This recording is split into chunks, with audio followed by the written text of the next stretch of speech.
I found a notepad during my search, and I shaded in the top sheet with a pencil. And these are the words that appeared. Oh man! I've totally seen people do that on detective shows. When you write, it can leave an imprint. Sketch over the next sheet of paper, and you can see the words. When I saw that, I was like, holy crap! I better make sure I rip the paper out before I use it from now on. It's a pretty old-fashioned technique, but even the classics can be surprisingly useful sometimes. Oh, and I should also mention, I found the notepad on the desk in Makoto's room. Huh?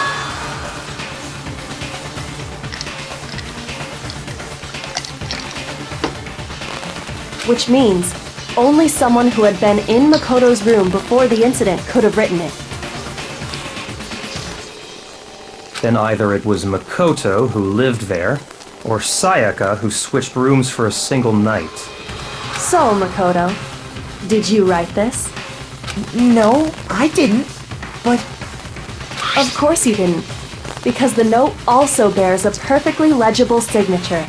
Sayaka's signature.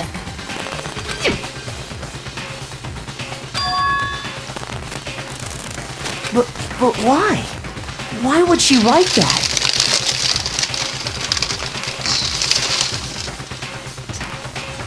The note was likely her way of getting in touch with a certain someone. She must have slid it under their door to let them know she wanted to meet with them in secret. If you got an invitation like that from the ultimate pop sensation, what young man could resist?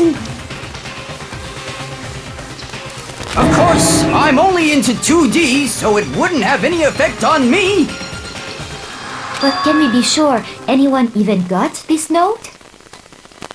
And honestly, even if they did, I do not think they are at all involved in what happened.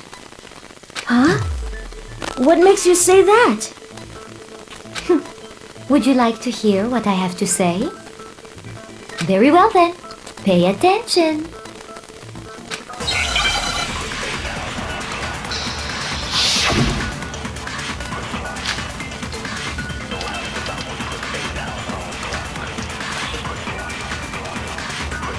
Sayaka and Makoto switched rooms, correct?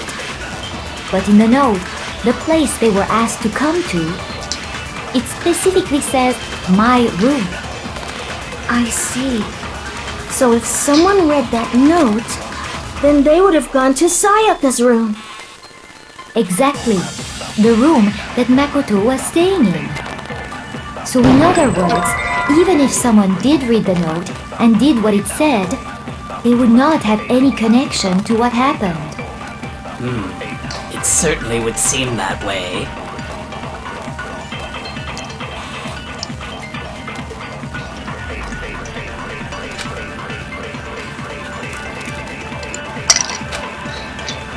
Sayaka and Makoto switched rooms, correct?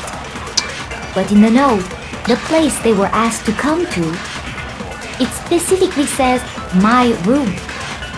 I see. So if someone read that note, then they would have gone to Sayaka's room. Exactly. The room that Makoto was staying in. No, that's wrong.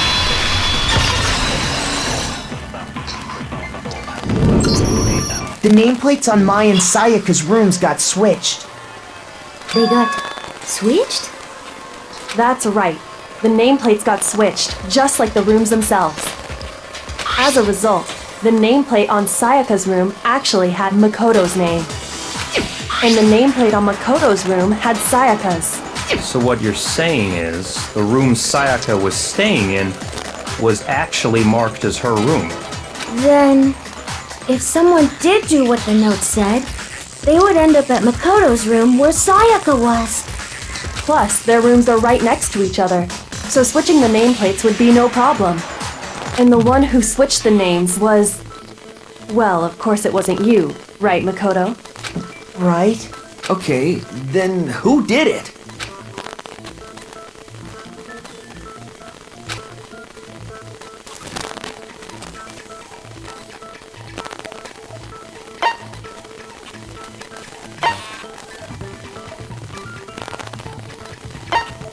I got it! Me and Sayaka were the only ones who ever knew about us switching rooms.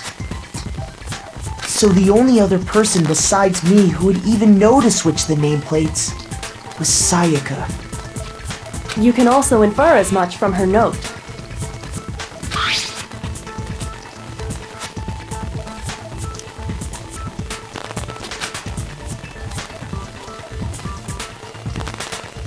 She specifically tells the reader to check the nameplate.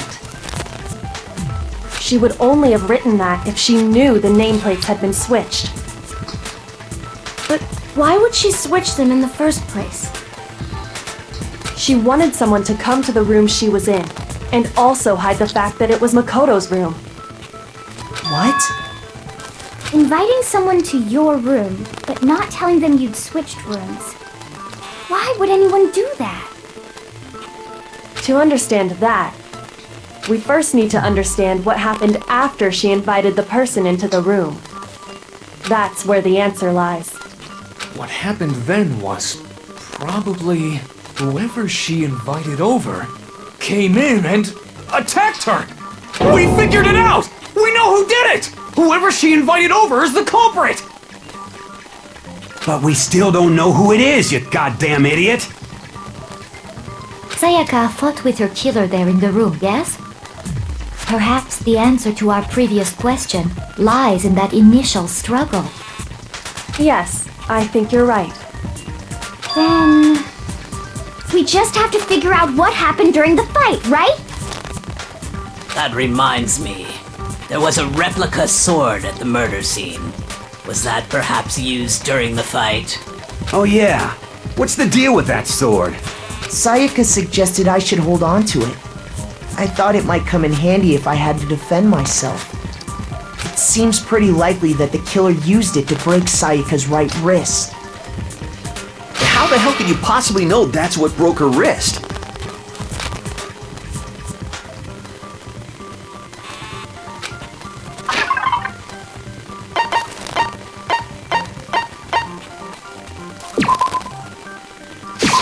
I got it! All you have to do is take a good look at her broken wrist, and it should become pretty clear. Be right back, getting a drink.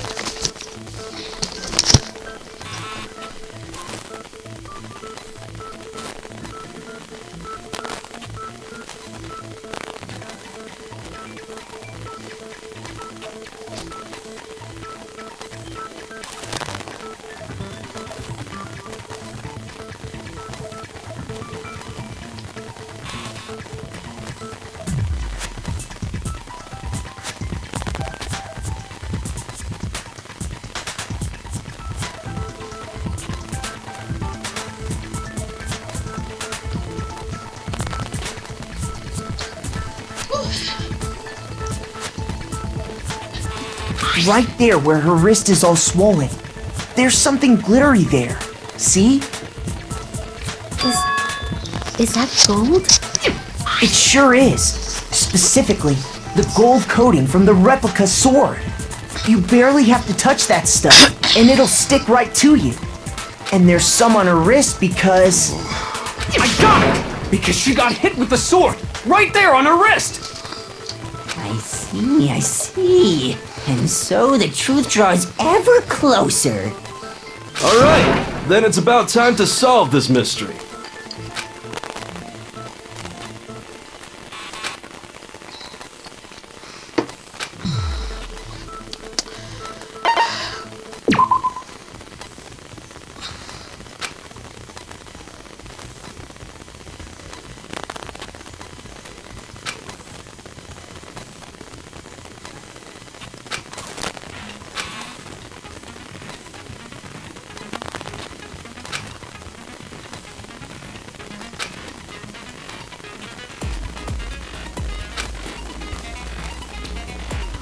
Press on this.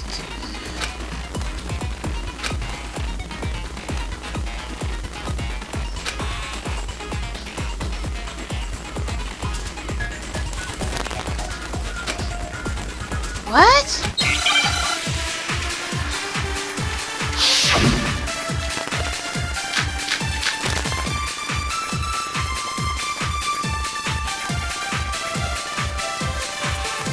When the fighting broke out, the culprit grabbed the sword, and that's when the first blow was dealt. A sword-based sneak attack! And that's what broke Miss Maizono's wrist. So she tried to fight back. She grabbed the kitchen knife she had hidden away. But then the culprit took that from her too. And they killed her with it. And that's exactly what happened. No. What? Oh, I don't get this shit.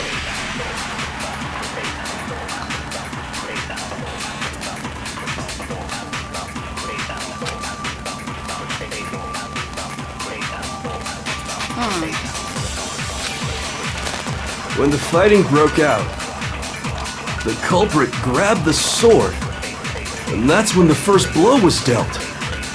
A sword-based sneak attack!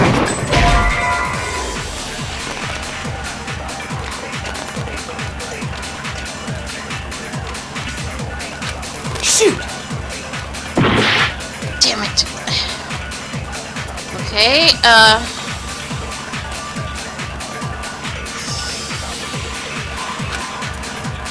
When the fighting broke out, the culprit grabbed the sword, and that's when the first blow was dealt.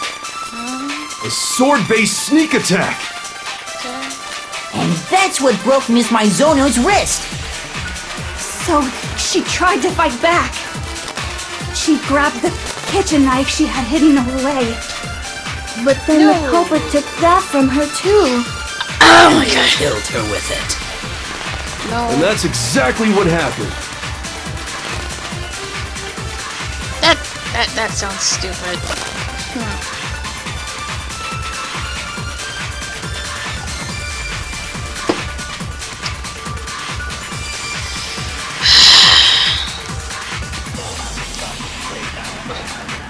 I don't like thinking games.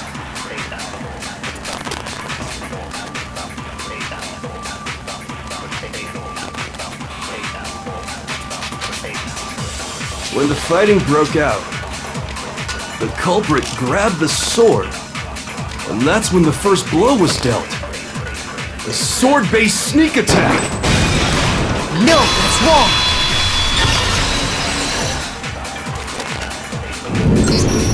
Actually, no. I don't think the fight started with the sword.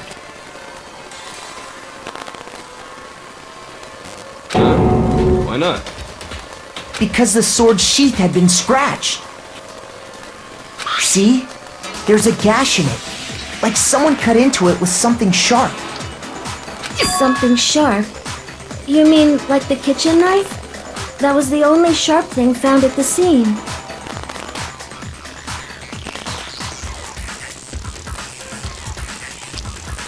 Stop jumping ahead! Slow down and explain it so I get what the hell's going on. If the sword was used first, there wouldn't be any explanation for the scratch on the sheath. If you were going to attack with the sword, you'd take it out of the sheath first, right? That's true. With the sheath on, it'd be heavy and bulky and useless as shit. Okay, so how did the sheath get damaged? If they got attacked with the kitchen knife, maybe they grabbed the sword as a defensive impulse. In that situation, there wouldn't be any time to actually unsheath the sword. So you're saying the sword was initially used to defend against an attack from the knife? Which means whoever had the kitchen knife was the one who attacked first. I think I get it! So here's how it all played out.